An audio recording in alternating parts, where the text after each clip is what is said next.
je vous encourage à prendre des notes ou à prendre vos téléphones et à mettre sur dictaphone, si vous voulez, pour enregistrer, parce que vous allez entendre des choses qui sont vraiment des outils, en tout cas pour votre foi déjà, et puis pour le témoignage auprès des musulmans. Voilà, on laisse toute la place à notre frère, que le Seigneur le bénisse. Voilà, merci beaucoup. Merci de prendre place. Donc nous allons pouvoir commencer. Et d'emblée déjà, j'aimerais dire ma joie d'être parmi vous, mon plaisir et mon bonheur vraiment de vivre cette matinée avec vous et de pouvoir célébrer le Seigneur aussi au milieu de vous. Aujourd'hui, notre sujet pour cet après-midi, c'est pourquoi croire en Jésus et pas en quelqu'un d'autre. Pourquoi ne pas croire Moïse, par exemple? Pourquoi ne pas croire Mohamed? En d'autres termes, j'aimerais partir d'un témoignage plus personnel, mais avec une réflexion que j'espère sera à la hauteur de vos attentes, en tout cas à la hauteur de la présentation de notre frère Karim. Ouais, très bien, c'est parfait. J'aime garder mes mains libres, autrement j'aurais pu prendre le micro dans... voilà. Donc, pourquoi donc croire en Jésus et pas en un autre? En d'autres termes, pourquoi je suis chrétien personnellement et je ne suis pas musulman, je ne suis pas juif? Le statut spécifique de Jésus fait l'objet très tôt de ma réflexion, dès que, à vrai dire, j'ai eu pour la première fois le Nouveau Testament entre mes mains, qui m'a été remis justement par Karim Madi, qui avait présenté ce matin son travail avec l'EFAGAP, enfin, avec tout ce qui est la chaîne CNA. Et par la suite, j'ai eu aussi le Nouveau Testament. Et je me retrouve donc avec 3 livres qui vont donner naissance aux 3 religions dites monothéistes. Et c'est ma réflexion donc commence à se forger petit à petit. Et par la suite, dans mon parcours, s'est affiné aussi suite aux études que j'ai eu l'occasion et le privilège de faire. J'ai grandi en Algérie. C'est à l'âge de 17 ans que j'ai connu le Seigneur, comme avec Belkacem, Karim, etc. Donc dans le même village, un tout petit village au fin fond de l'Algérie. Et donc, en ayant les 2 Nouveaux Testaments, l'Ancien Testament et le Coran, je commence à réfléchir. Et pour répondre à cette question, pourquoi je suis devenu chrétien et je ne suis pas resté musulman et je ne suis pas devenu juif, j'aimerais donc vous proposer une étude comparative de ces 3 religions. On ne va pas faire l'étude comparative de toutes ces 3 religions, mais la comparaison portera principalement sur les 3 fondateurs de ces 3 religions, à savoir donc Moïse pour le judaïsme, Jésus pour le christianisme et l'évangile, et puis Mohammed pour l'islam. Et pour faire cette comparaison, nous n'allons pas regarder la vie de Moïse à travers l'évangile, nous n'allons pas non plus regarder la vie de Jésus à travers le Coran, mais nous allons nous servir de la Torah pour examiner ce que la Torah dit sur Moïse. Nous regarderons l'Évangile et nous respecterons ce que l'Évangile dira sur Jésus et nous respecterons ce que le Coran dit sur Mohammed. Et c'est à la fin seulement de cette comparaison qui se veut, j'espère, objective, que nous essaierons de répondre à la question. Nous regarderons la personne qui se distinguera de ces 3 personnes. D'abord, la naissance de ces 3 personnages. D'abord, le début terrestre de la vie de chacun de ces fondateurs, Moïse, Jésus et Mohammed. Que dit la Torah, c'est-à-dire les 5 premiers livres de la Bible hébraïque, le Pentateuque, ce qu'on appelle le Pentateuque, sur la naissance de Moïse? À part la Genèse, les 4 livres qui suivent la Genèse peuvent être considérés comme une biographie de la vie de Moïse. Il raconte la vie de Moïse, et ce depuis la naissance, c'est-à-dire à partir de l'Exode 2, jusqu'à sa mort, Deutéronome 34, c'est-à-dire la fin de la Torah. La naissance de Moïse est rapportée dans le livre de l'Exode, le 2e livre donc de la Torah, au chapitre 2, les 10 premiers versets. Les noms des parents de Moïse sont mentionnés très clairement, sont connus, et nous retrouvons aussi cette généalogie de Moïse dans le 6e chapitre du livre de l'Exode.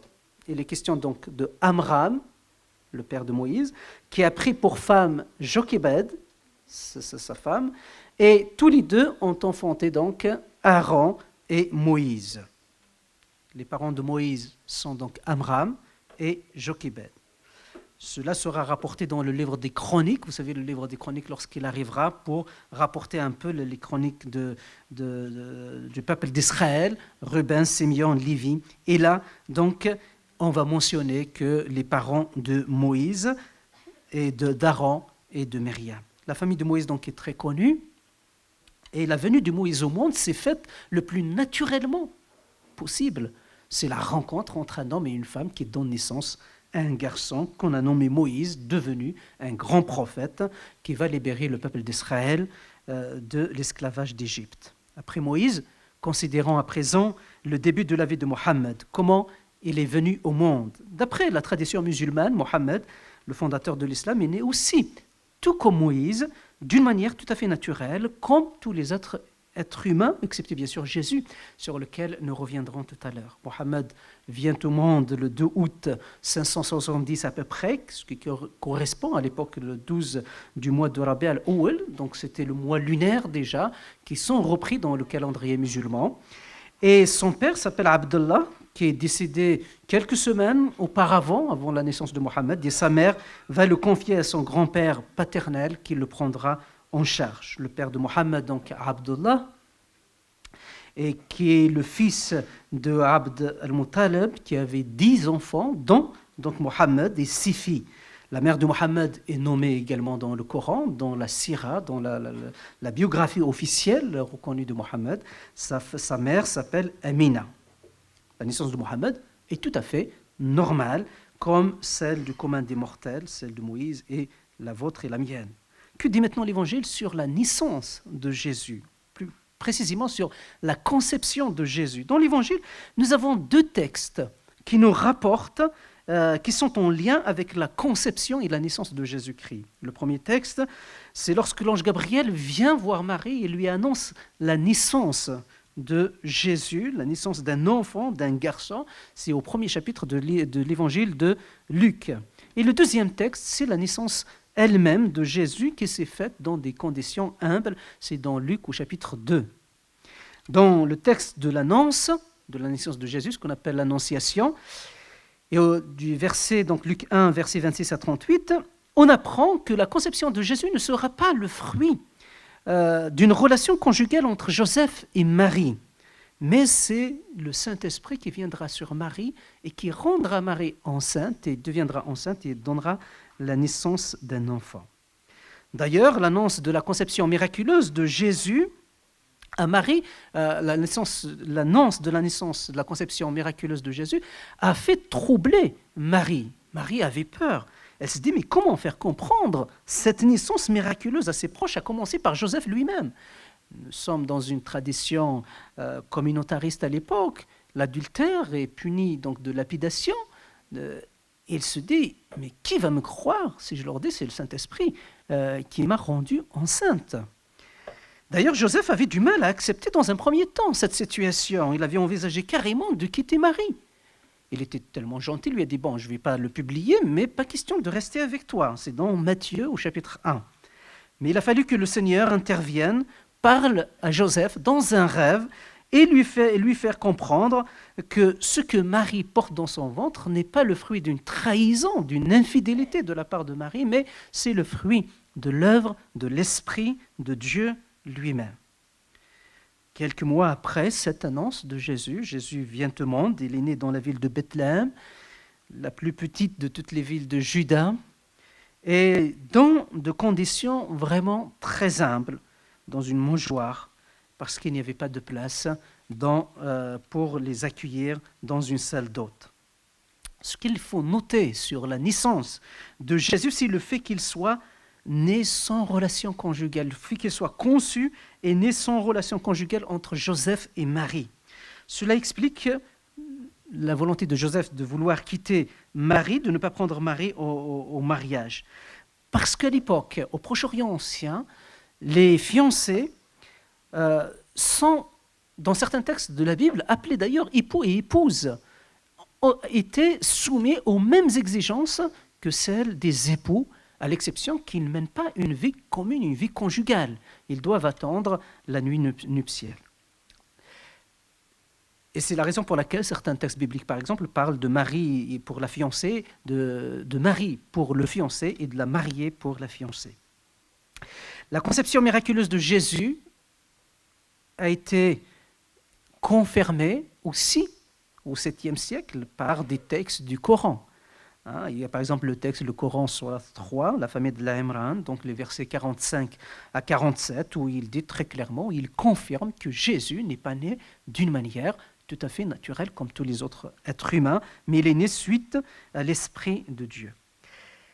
On retrouve également des mêmes déclarations dans la Sourate 19, si vous êtes intéressé. La conception donc miraculeuse de Jésus n'est pas seulement annoncée par l'Évangile, mais elle est aussi confirmée dans le Coran 7 siècles plus tard. Donc l'examen attentif sur la naissance de Moïse, Mohammed et Jésus, les fondateurs de ces trois religions dites monothéistes, fait ressortir clairement la particularité de Jésus, qui est né non pas par la volonté humaine, mais par celle de l'Esprit de Dieu lui-même. Le deuxième élément de comparaison entre ces trois hommes que j'aimerais vous proposer, c'est leur vie, et sur la base toujours de leurs textes respectifs. Donc vous avez compris qu'il n'est pas question de regarder la vie de Moïse à travers l'Évangile, ni la vie de Jésus à travers le Coran. Donc toujours la Torah pour Moïse, l'Évangile pour Jésus, le Coran pour Mohammed. Ce serait lent de comparer leurs trois vies, complètement leur vie dans leur ensemble, mais j'aimerais les comparer d'un point de vue particulier, celui du lien avec le rapport avec le péché. Après la sortie d'Égypte, le peuple d'Israël est arrivé dans le désert de Tsin, c'est dans Nombre 20, et comme il n'y avait pas d'eau, le peuple d'Israël s'assembla contre Moïse et contre son frère Aaron, le reprochant de les avoir conduits dans un lieu désertique sans eau. Moïse et Aaron consultent alors le Seigneur. Et le Seigneur dit à Moïse, prends ton bateau et va, il dit à Moïse de prendre donc son bateau et de parler à un rocher. Il lui dit, tu vois ce rocher, parle-lui, qui se trouvait juste à côté, et il donnera de l'eau en abondance, aussi bien pour le peuple que pour le bétail. Moïse et Aaron donc rassemblèrent le peuple d'Israël devant ce fameux rocher, et au lieu d'ordonner à ce rocher de donner de l'eau pour le peuple et le bétail, Moïse a frappé le rocher et il le fait à 2 reprises. Nombre 20, verset 11. Comme promis, comme le Seigneur l'a promis, le rocher donne de l'eau en abondance, ce qui a permis au peuple de boire, comme d'ailleurs à son bétail. Seulement, Moïse vient de commettre une erreur grave vis-à-vis de son Seigneur, de son Dieu. Sous la pression du peuple, Moïse a cédé au peuple. Il a frappé le rocher au lieu d'obéir à son Seigneur qui lui demandait simplement d'ordonner au rocher de donner de l'eau. À cause de cela, Moïse n'entrera pas dans le pays promis, le pays que Dieu a promis à Abraham, Isaac et Jacob. Nombre 20, verset 12. La Torah condamne Moïse. À cet endroit, au moins, Moïse a péché contre le Seigneur, son Dieu. Au moins à cet endroit, le comportement de Moïse est condamné explicitement par la Torah. Et la suite de l'histoire montrera en effet que Moïse contemplera de loin la terre promise, mais ne mettra pas les pieds. C'est dans Deutéronome 34, verset 4. Mohammed, lui aussi, a été condamné par le Coran lorsqu'un aveugle est venu lui rendre visite, est venu le solliciter pour avoir de l'aide. Et Mohammed a préféré poursuivre ses discussions avec un homme riche, un homme d'affaires. Cette histoire est relatée dans le Coran 80, qu'on appelle Abasa wa tawalla in ja'ahu al-a'ma, etc. Donc, où il lui raconte toute cette histoire suite à ce manque de considération pour cet aveugle. Juste après, l'ange Gabriel, d'après le Coran, d'après le Coran, l'ange Gabriel a donné une révélation, le Coran, Surat 80, à Mohammed, Et il lui dit au verset 11, « N'agez plus ainsi ». Il condamne son attitude, son comportement, il lui dit « N'agez plus ainsi ». L'attitude de Mohammed, donc, qui consiste à aller vers le riche avec empressement et ne pas se soucier même des pauvres, est condamné d'une manière explicite dans ce texte du Coran, Surat 80. Et au verset 11, il lui dit clairement « N'agez plus ainsi ». Tout comme Moïse, Mohammed lui aussi a été donc condamné par le Coran. Il a péché contre le Seigneur en faisant distinction des personnes. Et c'est cela, c'est-à-dire le favoritisme, et c'est cela qui lui a été reproché. Et la suite de toute cette sourate 80 traitera du favoritisme et dira que Dieu ne fait pas de favoritisme entre les êtres humains. La Torah condamne Moïse au moins à un endroit. Le Coran condamne Mohammed ici, à cet endroit. Après Moïse, Mohammed, c'est la vie de Jésus maintenant qu'il faut passer au crible, à la lumière de l'Évangile. Que dit l'Évangile? Après le baptême, son baptême, Jésus est entré après son baptême et avant d'entrer dans son ministère, Jésus est conduit dans le désert par l'Esprit de Dieu d'ailleurs pour être tenté. Et à 3 reprises et sur 3 registres différents, Jésus a été tenté. D'abord sur le registre de la nourriture, de la faim, ensuite sur celui de la confiance en Dieu et enfin sur celui de la gloire et du pouvoir. Face à ces 3 tentations, Jésus n'a pas cédé. Il n'a commis aucun péché et à la fin de cet épisode, les anges sont venus le servir. Ce n'est pas seulement à cet endroit que Jésus a résisté au péché, mais pendant toute sa vie terrestre, il n'a jamais commis de péché, bien qu'il soit tenté à tous égards comme n'importe quel être humain. C'est ce que précise aussi un peu plus loin l'auteur de l'Épître aux Hébreux. Face aux docteurs de la loi, les pharisiens, Jésus affirme que personne ne peut le convaincre de péché. Personne ne peut le convaincre de péché. C'est-à-dire, personne ne peut démontrer que Jésus, à un moment ou à un autre, a commis un péché. Et s'il l'avait fait, franchement, les maîtres de la loi, les pharisiens de l'époque, ils sont très très rigoureux, ils l'auraient démontré. À ses disciples, Jésus affirme clairement qu'il a gardé parfaitement le commandement de son Père. Parfaitement. Il n'a jamais péché. Jean, chapitre 15, verset 10. Lorsque Jésus dit à la femme adultère, un jour on lui a ramené une femme en disant qu'elle a commis un adultère, que devons-nous faire? Que dit la loi? Après, la loi dit c'est la lapidation. Mais Jésus il dit que celui qui n'a pas péché lui jette la première pierre. Tous sont partis, y compris les grands rabbins, enfin les grands pharisiens. Seul Jésus est resté. Lui n'a pas péché. Lui pouvait la condamner. Lui pouvait exercer la justice de Dieu. Lui a dit, moi je ne te condamne pas. Le seul à ne pas pécher. D'autres personnages ont rendu témoignage de Jésus, que Jésus n'a pas commis de péché, qu'il a été vraiment juste dans tout ce qu'il a fait et dans tout ce qu'il a dit. Pierre, l'un de ses compagnons, compagnon de la première heure, écrit dans sa première épître en disant « Le Christ, Jésus, lui-même a souffert pour vous, vous laissant un exemple afin que vous suiviez ses traces. Il n'a pas commis de péché. » La première épître de Pierre, chapitre 2, verset 22. Il n'a pas commis de péché. On n'a pas trouvé de ruse dans sa bouche. Quand il était insulté, il ne rendait pas l'insulte. Quand il souffrait, il ne proférait pas de menaces, mais il s'en remettait au juste juge, écrit l'apôtre Pierre. Il n'a pas commis de péché.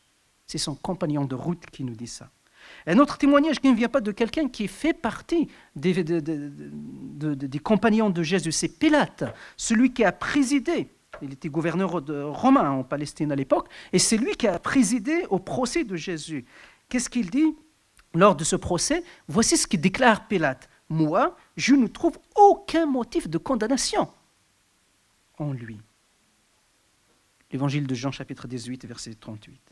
En conclusion, l'évangile de Jean, et on peut citer d'autres passages, dit clairement, l'évangile dit clairement que Jésus n'a pas commis de péché, malgré toutes les tentations auxquelles il devait faire face, toutes les tentations qu'il avait rencontrées, malgré tout le mal qu'il avait rencontré, il n'a pas péché. Plus encore, Jésus est resté juste dans toute son attitude, malgré les situations extrêmes qu'il avait vécues, notamment face à la croix, face à la violence de la croix. Là aussi, face au péché, Jésus marque sa différence par rapport à Moïse, qui a commis un péché au moins une fois dans la Torah, et à Mohammed au moins une fois dans le Coran. Jésus est le seul à avoir mené une vie sans péché, avoir vécu d'une manière juste et à tous égards. Considérons maintenant la fin de leur vie terrestre. Moïse est mort à l'âge de 120 ans dans les steppes de Moab, juste avant d'entrer donc dans la terre promise, et les derniers versets de la Torah nous rapportent cet événement. La mort de Moïse, elle est comme n'importe quelle mort d'un être humain, même s'il faut souligner quand même que sa vue et sa vigueur sont soulignées par la Torah, sont gardées intactes jusqu'au bout. Et il est monté sur les steppes de Moab et c'est là qu'il est mort tout seul avec le Seigneur.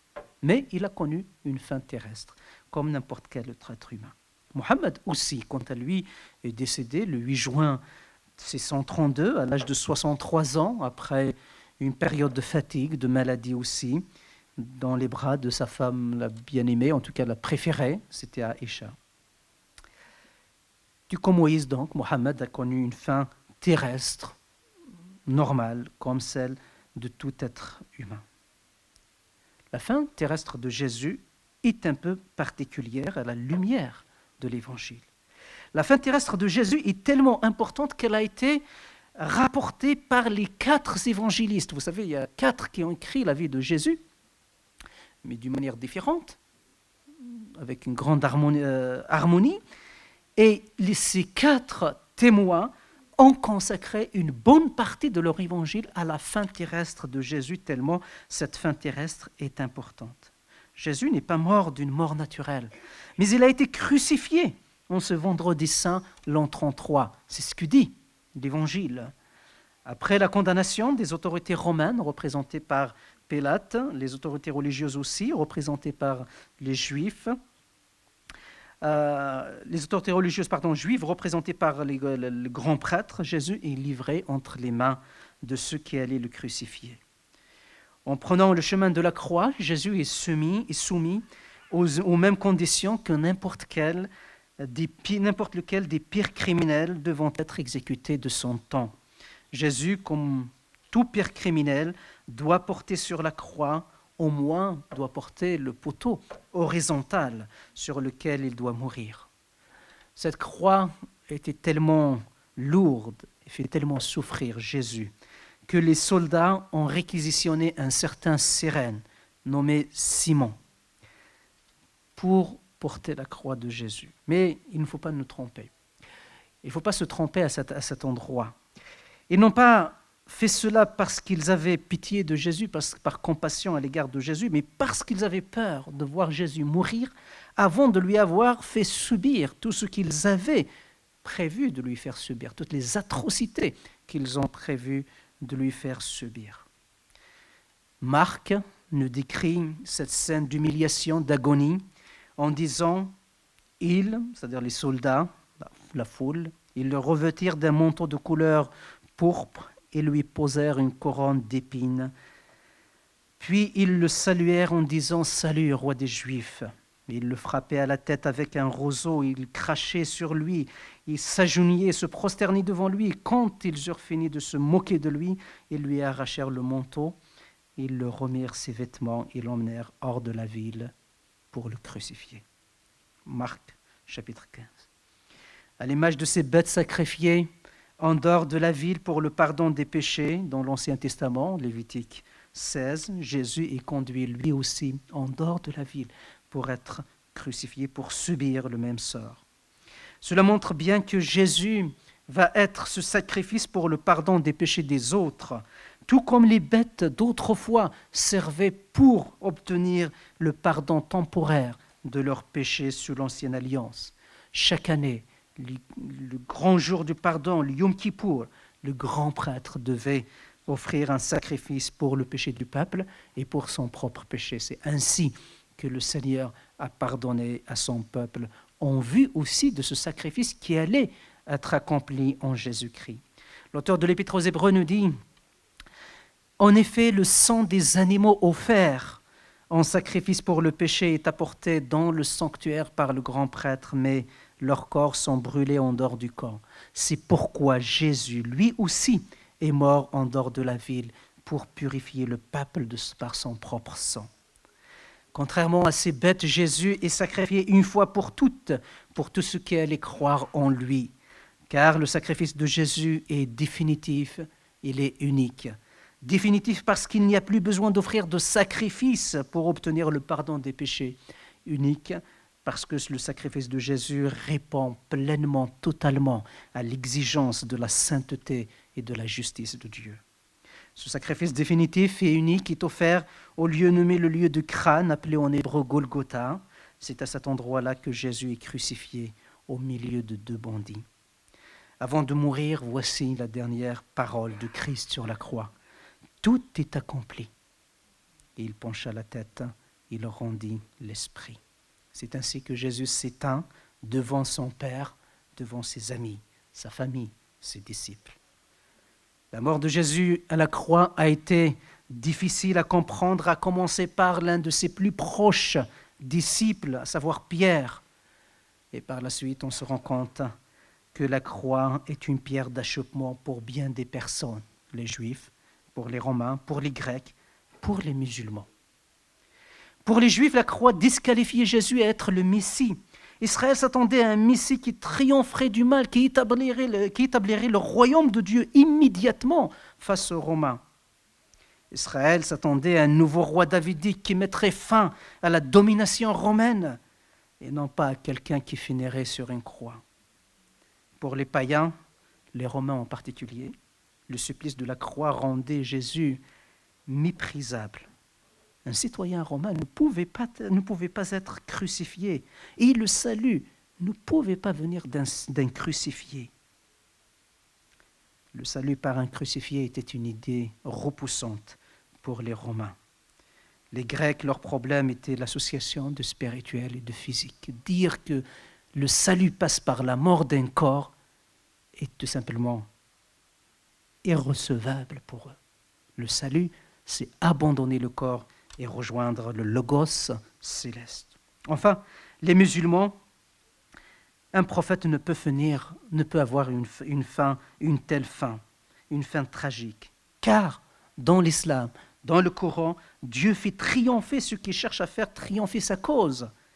C'est pour cela que la mort de Jésus est rejetée par le Coran. D'après le Coran, nous avons affaire ici là à un mensonge, à une allusion, comme l'affirme le Coran 4, les versets 156 et 157. Donc la mort de Jésus est difficile à comprendre pour tous, juifs, païens, les musulmans. La première chose qu'il faut souligner, c'est le fait que Jésus n'est pas mort sur la croix parce qu'il est incapable de réagir ou de se faire libérer. Car lui-même disait, je peux demander à mon Père d'envoyer une multitude d'anges. Il a une multitude d'anges à sa disposition. Mais il n'a pas fait.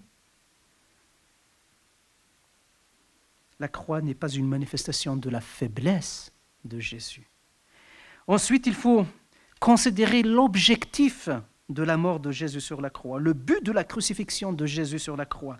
Christ est mort sur la croix par amour pour tous ceux qui se reconnaissent pécheurs et qui se tournent vers lui. Et c'est ce que l'apôtre Paul écrit par la suite dans l'Épître aux Romains. Voici comment Dieu, lui, met en évidence, prouve envers nous son amour. Le Christ est mort pour nous alors que nous étions encore pécheurs. Le sens de la croix, Christ est mort par amour.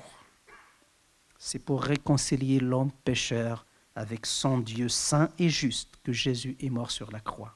Tel est le sens de la mort de Jésus sur la croix. Et enfin, il ne faut pas oublier que la mort de Jésus, la croix, n'a pas eu le dernier mot. Au troisième matin, Jésus est ressuscité d'entre les morts, comme l'avaient annoncé les Écritures. Et il est apparu à plusieurs personnes et il donnait des preuves concrètes, tangibles de sa résurrection. À Thomas, ce monsieur auquel beaucoup aiment s'identifier, y compris nos politiques, ce monsieur qui a dit « Je crois que ce que je vois », Jésus lui a montré justement les preuves de sa crucifixion et de sa résurrection. Et la suite, Thomas reconnaît « Mon Seigneur et mon Dieu ». Il faut prier pour que tous ceux qui se reconnaissent dans la première partie de Thomas puissent aller jusqu'au bout de la confession et de la reconnaissance et de la lucidité de Thomas, qui reconnaît en Jésus le Seigneur, son Seigneur et son Dieu. Jésus est apparu à plusieurs personnes, à Marie de Magdala, à plusieurs femmes, à Pierre, aux 12, aux 2 disciples d'Emmaüs, au groupe de disciples, à plusieurs personnes, à Jacques, à tous les apôtres de Jérusalem, à Paul même par la suite. La résurrection de Jésus, l'apparition de Jésus-Christ ne pouvait pas être remise en cause, ne pouvait pas être remise en cause en ce temps-là. Par sa mort, sa résurrection, Jésus se distingue à nouveau, une nouvelle fois, se distingue de Moïse et de Mohammed qui, eux, ont une fin tout à fait normale. Or, la fin de Jésus est tout à fait particulière. À la lumière de ce que la Torah dit de Moïse, de ce que l'Évangile dit de Jésus, le Coran de Mohammed, Jésus se distingue d'une manière extraordinaire par sa conception et sa naissance miraculeuse, sans l'intervention d'un être humain, par sa vie restée sans péché, une vie sainte, malgré toutes les tentations, toutes les épreuves et la violence qui s'est déchaînée contre lui, il est resté juste par sa fin, sa mort et sa résurrection d'entre les morts. Voilà les éléments objectifs que je voulais placer devant nous pour dire que Jésus-Christ se distingue d'une manière remarquable, aussi bien de Moïse que de Mohammed, lorsqu'on considère les données de l'Évangile au sujet de Jésus, celles de la Torah au sujet de Moïse et celles du Coran au sujet de Mohammed. Maintenant, la question qu'il nous faut poser, une fois arrivé ici, est de savoir pourquoi Jésus est unique, pourquoi il est différent des autres prophètes. Et la réponse à cette question, elle ne se trouve ni dans la Torah ni dans le Coran, mais elle se trouve dans l'Évangile. À vrai dire, Jésus est unique non seulement des autres prophètes, mais il est unique par rapport à tous les êtres humains.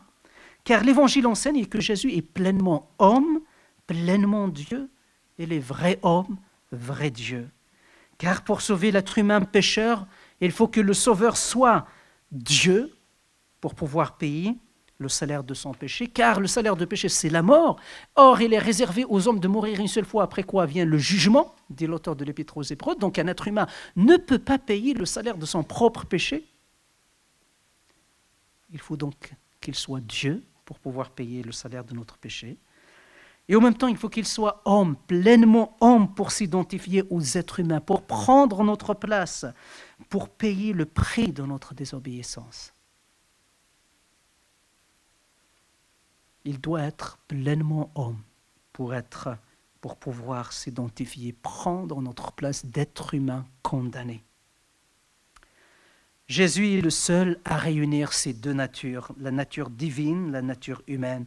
C'est pourquoi l'apôtre Paul, dans l'épître à Timothée, il nous dit « Jésus-Christ est le seul médiateur entre Dieu et les hommes ». L'Évangile, l'ensemble de Nouveau Testament enseigne l'union parfaite de ces deux natures, pleinement homme, pleinement Dieu. Et ces deux natures, elles sont réunies harmonieusement en une seule personne, la personne de Jésus-Christ. La nature humaine de Jésus-Christ est attestée de plusieurs manières dans l'Évangile. Il est dit que Jésus y devint un être humain par l'incarnation. Jésus n'a pas choisi de s'incarner dans un corps un peu plus fort, plus que celui de l'être humain. Il a choisi de venir comme un corps humain qui commence dès la conception, qui a connu l'évolution comme n'importe quel corps d'un être humain et qui a connu la fatigue, la faim, la soif, la pleurer, j'ai besoin d'eau, et ainsi de suite. La seule chose qui le distinguait de tous les autres êtres humains, c'est qu'il n'a pas péché, contrairement à tous les autres êtres humains. Cette nature humaine s'est manifestée, je disais, par la naissance, par les limites humaines que Jésus a connues, par la souffrance, face aux épreuves, face à la mort de son ami Lazare, et ainsi de suite. À côté de l'affirmation de la nature humaine de Jésus, l'Évangile nous dit clairement aussi que Christ est pleinement Dieu. Jésus a existé depuis toujours, depuis toute l'éternité. On parle de la préexistence de Jésus auprès de Dieu. Lorsqu'on parle de la préexistence, on parle de quelque chose qui a toujours préexisté. Il n'y avait pas un instant T où il a commencé à exister, mais il a existé depuis toujours et il existera pour toujours. Dès le début de son évangile, Jean écrit « Au commencement était la parole, le logos, et la parole est devenue chair.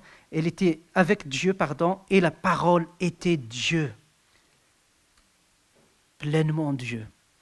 Jésus porte les noms divins, des noms réservés uniquement à Dieu. Jésus est appelé Dieu. Jean chapitre 1, Hébreux chapitre 1. Jésus est appelé Dieu seul et unique, chapitre 1, verset 18 de l'évangile de Jean. Dieu au-dessus de tout, Romains, chapitre 9. Notre Dieu est sauveur. Il est appelé Seigneur, le titre réservé exclusivement pour parler de Dieu. Jamais on n'utiliserait ce titre pour un être humain. Le Seigneur de tous les hommes, Seigneur et Dieu, Dieu de gloire, Seigneur des seigneurs, l'alpha et l'oméga, c'est-à-dire le premier et le dernier, la première lettre, l'alpha et l'oméga, la dernière lettre. Une manière de dire, j'étais dès le début et je serai jusqu'au bout. Il n'y a rien avant lui et il n'y en aura rien après lui. Il n'y aura pas d'après lui d'ailleurs. Il est le début et la fin. Jésus est considéré par l'Évangile d'égal à Dieu. Il y a plusieurs textes qui parlent de cela, mais l'un des textes les plus émouvants, et je me permets de vous le lire, se trouve sous la plume de l'apôtre Paul dans l'épître aux Philippiens. Jésus-Christ, qui dès l'origine était de condition divine, ne chercha pas à profiter de l'égalité avec Dieu, mais il s'est dépouillé lui-même, il a pris la condition de serviteur, il se rendait semblable aux hommes en tout point. Et tout en lui montrait qu'il était bien un homme, il s'abaissa lui-même en devenant obéissant jusqu'à la mort à la croix. C'est pourquoi Dieu l'a élevé c'est pourquoi Dieu l'a élevé à la plus haute place. Il lui a donné le nom qui est au-dessus de tout nom, pour qu'au nom de Jésus-Christ, tout être s'agenouille dans les cieux, sur la terre et jusque sous la terre, et que chacun déclare Jésus-Christ est Seigneur à la gloire de Dieu le Père. Un texte qui nous montre Jésus, pleinement Dieu, il a laissé sa condition divine pour descendre et devenir pleinement homme, pour redevenir ce qu'il est aujourd'hui, pleinement Dieu, pleinement homme, à la droite de Dieu le Père. Jésus porte aussi les attributs qui sont réservés exclusivement, aussi bien dans l'Évangile que mais aussi dans l'ensemble de la Bible, pour Dieu. On parle de la plénitude de Dieu.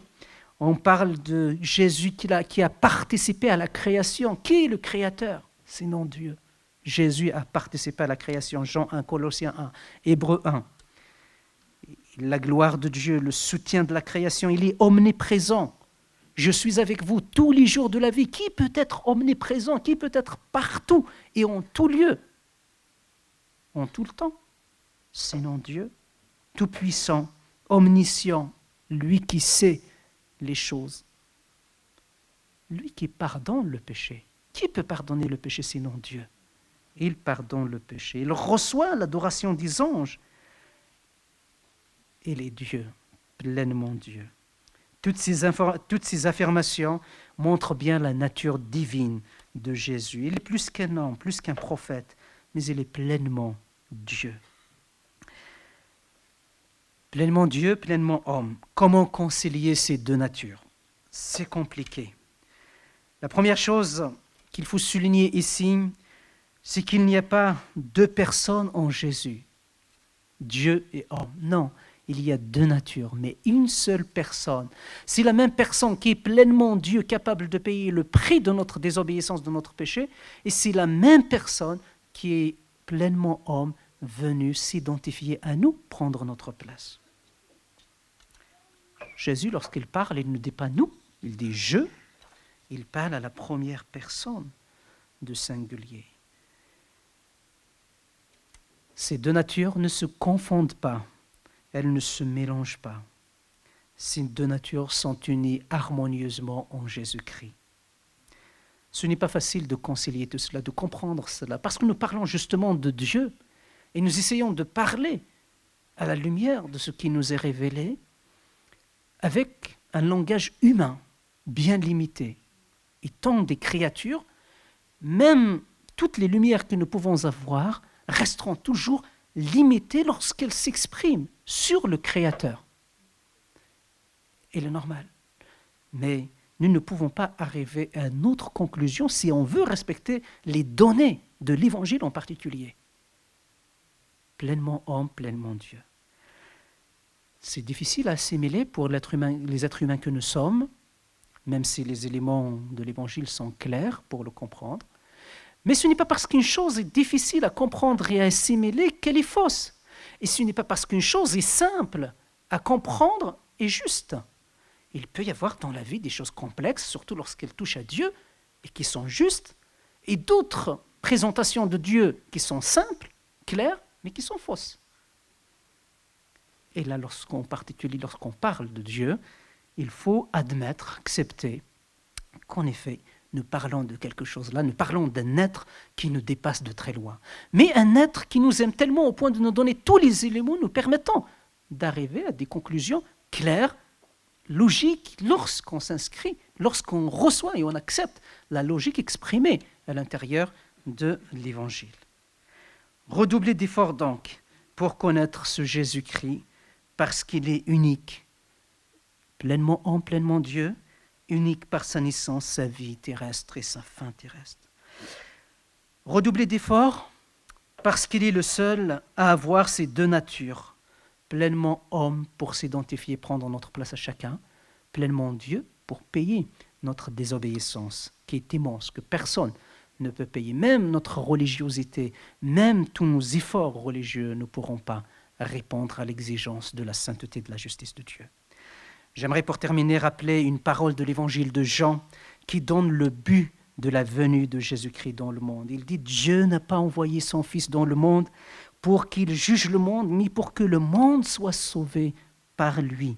Celui qui croit en lui n'est point jugé, mais celui qui ne croit pas est déjà jugé parce qu'il n'a pas cru au nom du Fils unique de Dieu. » Ceux qui croient en Jésus reçoivent le pardon de leurs péchés, le pardon de leur désobéissance, de leur méchanceté, car Christ a payé le prix de leur condamnation et de la sorte, ils sont déclarés justes.